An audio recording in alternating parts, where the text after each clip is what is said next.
પૃથ્વી પર 71% પાણી છે. પાણી એ જીવનનો અમૂલ્ય સ્ત્રોત છે.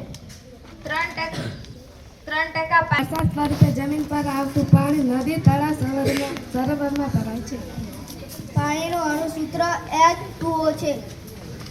આપણી પૃથ્વી જે નીલા વાદળી રંગની દેખાય છે તે રંગ પાણી છે. ભૂગર્ભ જળનો ઉપયોગ ડંકી કુવા દ્વારા આપણે કરીએ છીએ.